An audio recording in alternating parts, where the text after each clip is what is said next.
The term pattern fishing is a big part of the angling vocabulary these days. What does pattern fishing mean?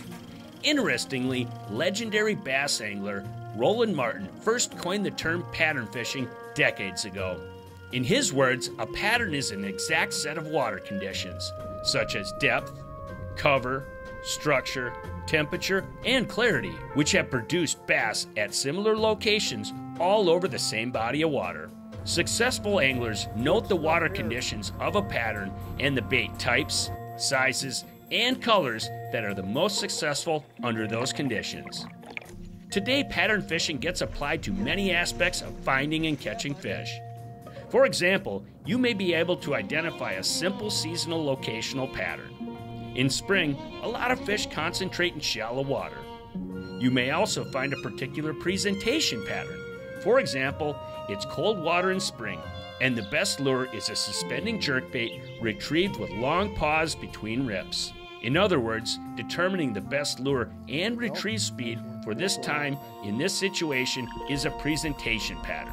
You could also find precise habitat patterns directly tied to weather conditions, such as walleyes biting in the wind on shallow rocks. It's an angler's challenge to figure out the best pattern every time they go on the water. Now, let's join James and Al Lindner with strategies and principles for patterning early season bass in northern natural lakes. And the key to making it successful to get these kind of fish in a boat, you gotta be tackled upright. Closed captioning is provided by Smooth Moves, adjustable boat seat suspensions for a smoother ride. Don't forget the goodie bag, drinkables, munchables, you gotta have those. I got a couple secret lures in there just in case he doesn't have them in the boat. Well, it should be an interesting day. Al and I are on sort of an exploratory mission. We've actually been on this lake once before. And what we're going to look at is finding bass on flats. You know, it's central Minnesota, second week of June. The fish had just gotten done spawning, and the distinct weed lines aren't really fully developed. And what that means is fishing flats. But it should be an interesting mission. We're going to be doing a lot of horizontal bait fishing techniques to find and catch big bass. And a lot of times people think post-spawn fishing is tough. It can and it can't be, depending on the attitude of the fish you're finding. You can see on this lake, I actually have the depth highlight down to about 12, 13 foot of water, which is the deepest weed edge in this lake. You know, how deep the weeds actually grow. But it's sort of an interesting thing, and one of the real keys to always finding fish is food. In this lake, and a lot of our lakes in this region right now, the bluegills are just getting done spawning, and in some cases spawning. So what that's going to ultimately do is keep a lot of the bass that just got done spawning. They're not going to just swim out to those distinct weed lines. They're going to stay shallow. But one of the biggest things is the best cover. So that's what we're going to go find is the best shallow water cover.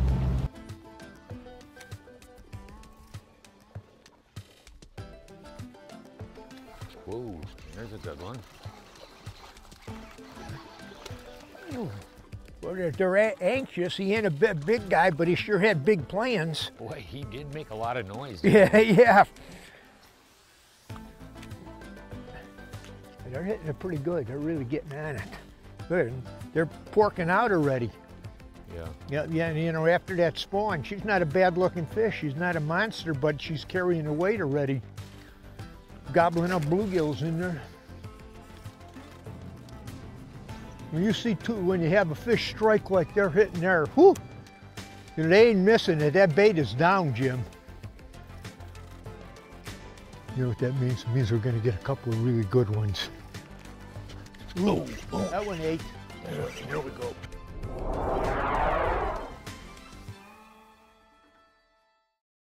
At Mercury, we invested thousands of hours of engineering manpower so you can enjoy hours and hours of untapped horsepower. The V6 Mercury Pro XS. Light, quick, efficient. Mercury, go boldly. At Mercury, there are no limits to what we'll do to make sure you have no limits either. The V8 Mercury Pro XS. Light, quick, efficient. Mercury, go boldly. What lies beneath can no longer hide. New Mega Imaging Plus uses high-frequency sonar to show you fish and structure up to 200 feet below your boat and 200 feet out to either side. No more secrets, no more guesswork, just a clearer picture of the world below, down to a fish's species and direction. Because more detail means more of this. Only from Humminbird.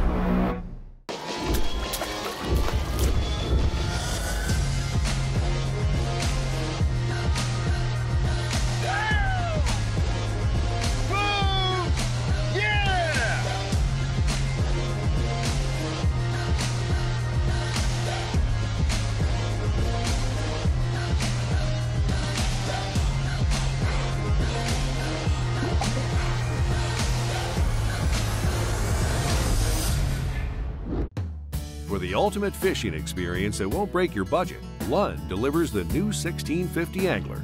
Featuring large casting platforms, plenty of storage for gear, lockable rod storage, and a spacious live well. Choose from 3 different layouts, including a full windshield for added protection, a side console for added space, or even the classic tiller for ultimate boat control. The affordable Lund 1650 Angler is perfect to fish those backwater honey holes and tough enough for big water. This segment is brought to you by Sunset Country, Ontario, Canada. You gotta come visit. Whoa, That one ate. here we go. Come here, buddy. Whoa. Wow, that guy got my attention. You know, usually, directly after the spawn, they consider that, bass fishing for a lot of different species, that fishing is really tough. But it doesn't take that long, like a week or so after these fish are done spawning, they start feeding up. And you can see this guy here has been doing a pretty good job of it. The individual areas you got to find within your lake is really dependent on the weed cover. Right now we're fishing pads, we're going to fish some wild rice, we're going to fish some bulrushes. We're also going to fish this next layer out, which is a curly leaf pondweed. Deeper cabbage flats, but the whole thing is it's flats. Large expansive flats are really key at this time of the year. You can see by the attitude of these fish that they want to eat. After they got done with the spawn, shortly thereafter they start feeding really hard. And there's a window of time, I know, right after usually up in our area, it's like the second week of June, we're topwater baits. I have a buzz bait on, a frog. Some high-speed topwater baits can be really highly effective at this time of the year.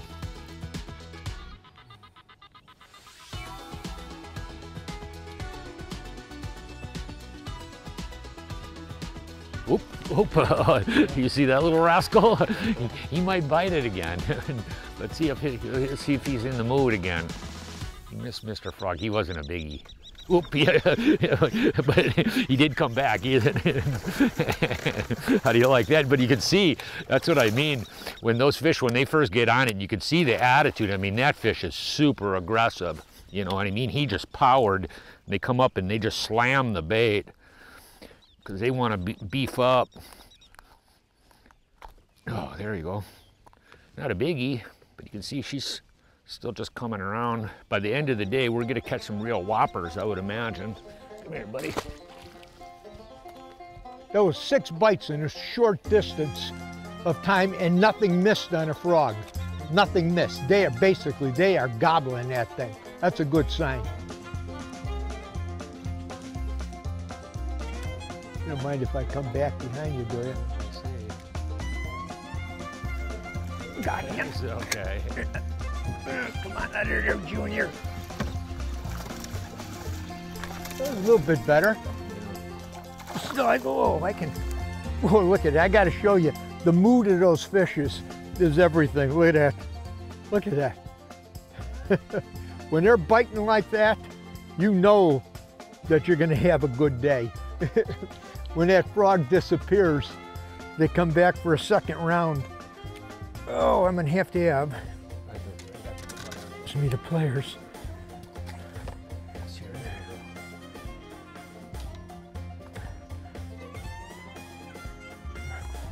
don't know which hook is that in here. There, I got you. There, I got him. That's a better one. Yeah. They're starting to grow up a little bit. That's a better one.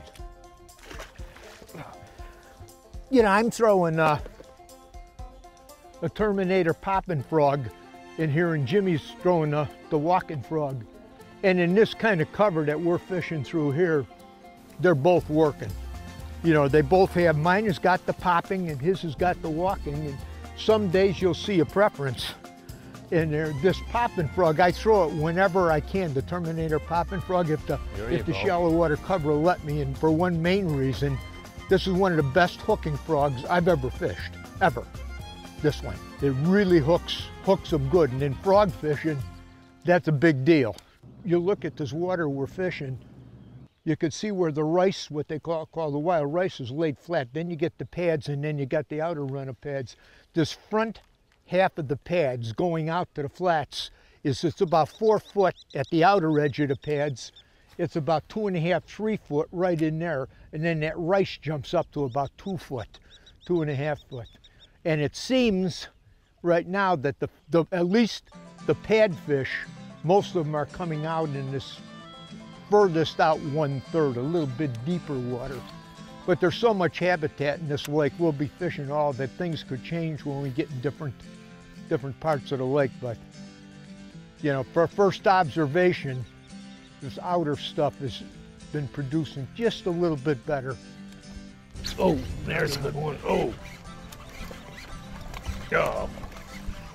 Really lean on that little rascal. Oh, I got one too. Oh, mine come off. Come here, buddy. Oh, boy.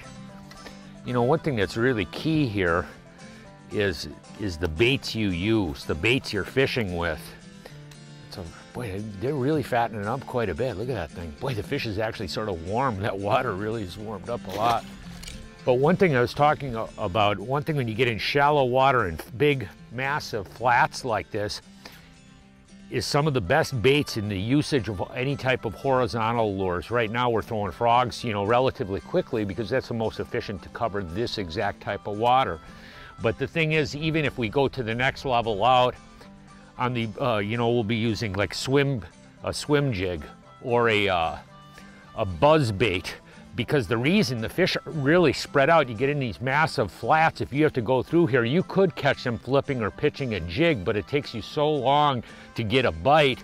The efficiency of these high-speed baits, the fish are, you know, you're sort of tuned into what the fish's activity level is. If they're willing to hit these high-speed baits, it's unquestionably the best way to go, because it just enables you to cover a lot of water and just target the fish that want to bite.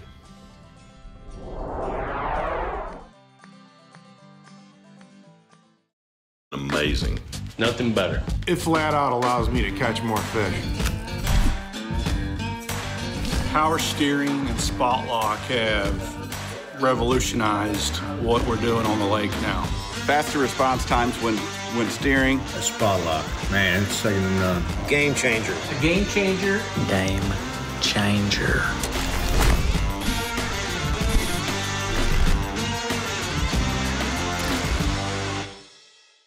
Like many of you, I've had back issues. From the pounding waves of Lake Erie. To over 30 years of competitive angling. And a lifetime on the water, but not anymore. Smooth Moves changed the game. It's a must-have for me and my clients. It's like my boat is floating on air. They're easy to install. Fully adjustable. It makes a day on the water a whole lot more comfortable. Smooth your ride with Smooth Moves.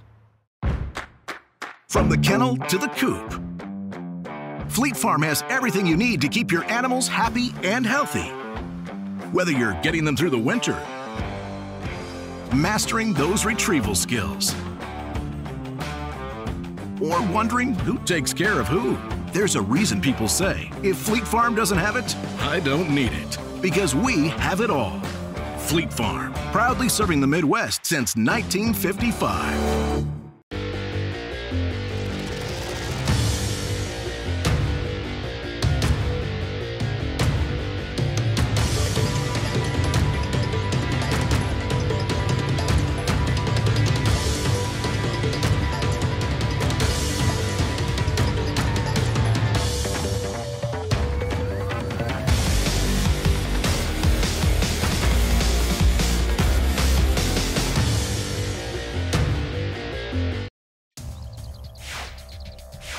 The Edge is presented by these and other fine sponsors.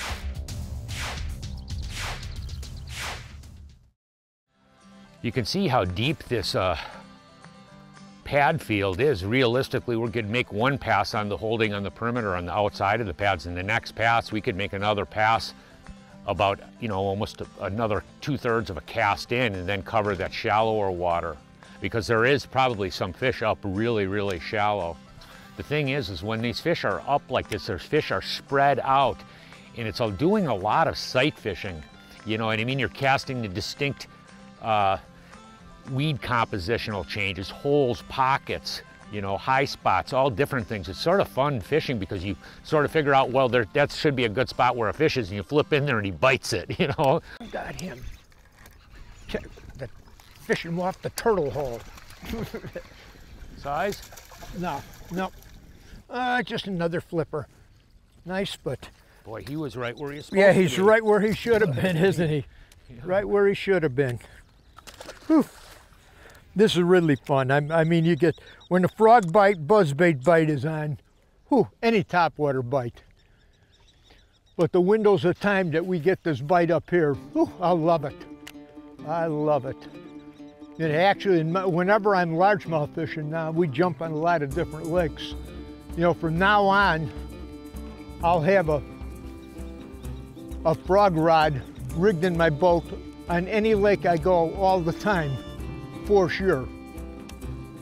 Yeah, you know, if it's got cover and we're playing around good shallow water cover, you know, we're always frogging or buzzing the flats or moving, but frogging in particular, yeah, because it catches so many big fish. So many of them. And interesting, a lot of the lakes that we fish that are what you call eutrophicated lakes, dark water, you know, the biggest bass in a lot of these lakes come out of this stuff predominantly good portion of the year, unless they go down and find some deep rocks now and then. But, can't tell on that one.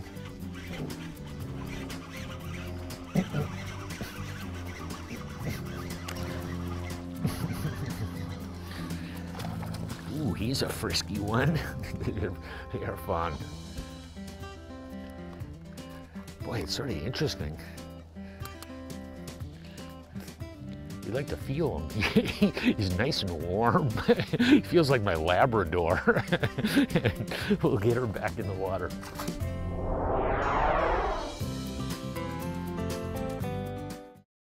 For 70 years, you've known us for our high-performance rods. Now, it's time to meet our machinery. 32 pairs of hands. Touch, craft, and test each St. Croix rod. Overkill, not with our reputation on the line. St. Croix, the best rods on earth.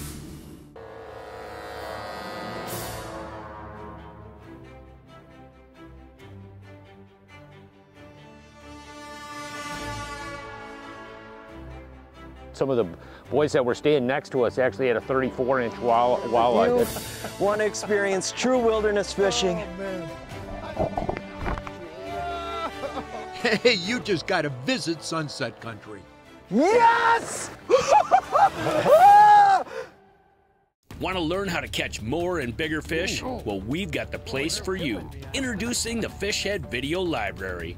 Now you can enjoy hour after hour of educational videos right on your phone, tablet, laptop, desktop, or even stream videos right to your TV. Largemouth, smallmouth, walleye, catfish, muskie, pike and panfish, open water, or on the ice.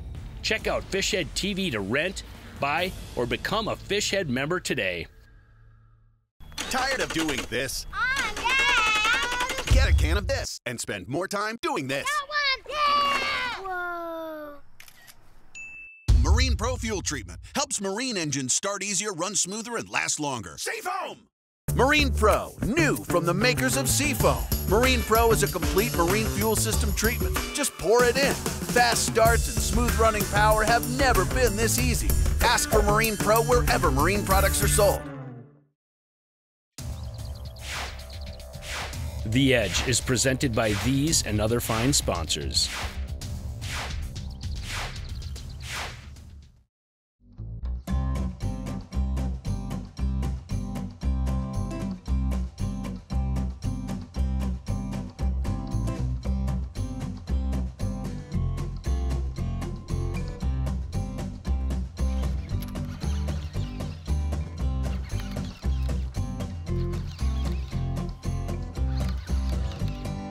Size? Wow. Feels like a better one. Looks like a better one. Yeah, it is. Wow. Yeah. Oh. Oh, man. She was up in there, boy.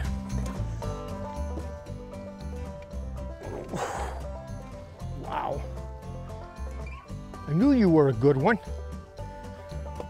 You're hanging way up in that rice. Way, way up in there. You know, it's interesting. Boy, look at that belly on that one, Jim.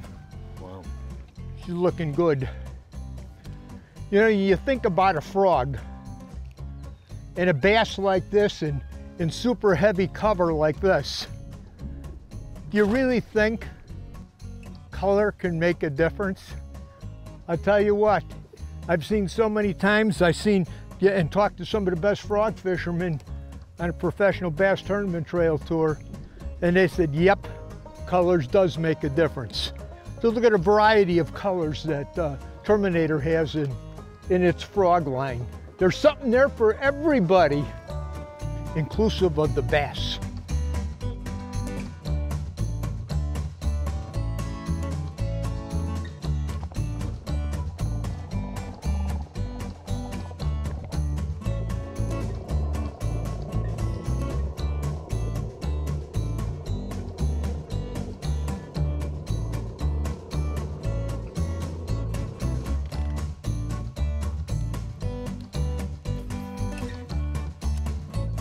Oh, wow, oh, whoa.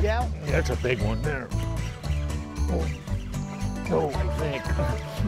I just saw it boil. Maybe it's not. He's just acting tough, you know. He isn't.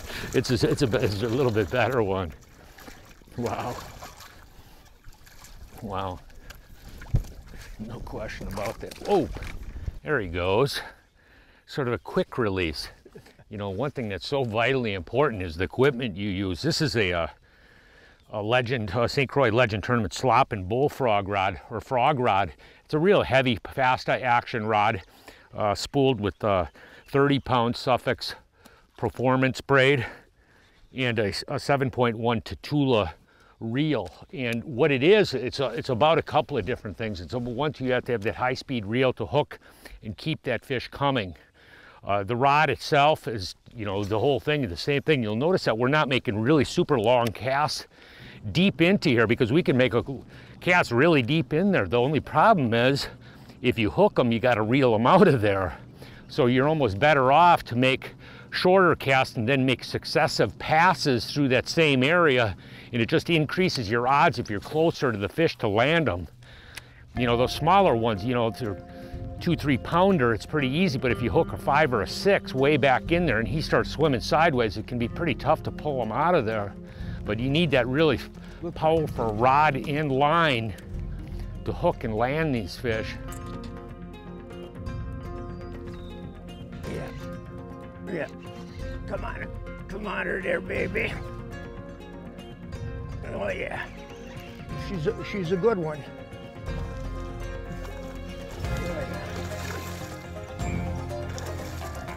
I seen when she rolled on that sucker. Ooh, that's a good one. That's the kind you're looking for. Ooh. Look at that baby, huh? I tell you, when the bite is right, and these big mamas are up in the shallow water stuff and they're eating frogs and buzzbaits, that's the most exciting fishing you're gonna have of the year. I mean, it is fun. It gets your heart going. One of my favorite bites of the year, the frog buzzbait bite up in the shallows. And the key to making it successful, to get these kind of fish in a boat, you gotta be tackled upright. And James covered that in spades, because if you ain't, it's going to cost you a whole lot of fish. Hey, this is really a fun read. I'm going to quote certain parts of it for you. You'll know what I mean when I'm done. It's titled, Let's Talk, signed God. In your quiet moments, I know you think about me. People are curious about God. Everyone is, but people don't want to be pounced on or pressured or argued about with their God thoughts. They can feel defensive because of people trying to evangelize them when they aren't ready and are asking spiritual questions in awkward ways at awkward times. I'm just going to hit some real high points that really register to me. There are also moments when you think about what comes after life. Is there really life after death? Do we just die and that's it? Is there life after death? Do we have to qualify to get it? Is there a real heaven, a real hell? How do we know what is true? What if I'm wrong about what I believe? Will God, if there is one, hold that against me? These thoughts come to mind almost involuntarily when you're alone sitting by a campfire overlooking a lake as the sun sets. They come to you when someone you love passes away. Will you ever see him again, you ask yourself? How will I know? I know you have those thoughts because everyone on the face of the earth has had them. Everyone without exception. To the best of my knowledge, there's never been a group discovered, if they lived in the most isolated places on earth, that didn't believe in a deity of some kind.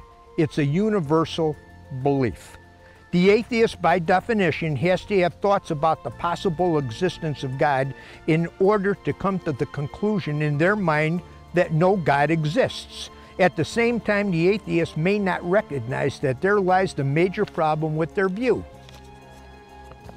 If there is no God and never has been, somewhere there should have been a people group discovered or a single individual discovered who asked about their belief in God, answered with something like this: what is a God? I don't know what you mean. God does exist, and he made his existence known to everyone. I just thought that was just a really fun read. I believe God is always trying to reach out to us, no matter who you are, where you are, what you're doing. He's knocking on your door through the circumstances of life, people, places, things that are happening. He's always there going knock, knock, knock. If you're ready, you open that door, it can be a life-changing experience for you. It's all up to you. You got a free will choice. Something to think about this weekend. Hey, from all of us here at The Edge, you have a good, safe fishing season. See you on the water. And if you really like what you see, we got a whole lot more. So check us out at any one of these online outlets.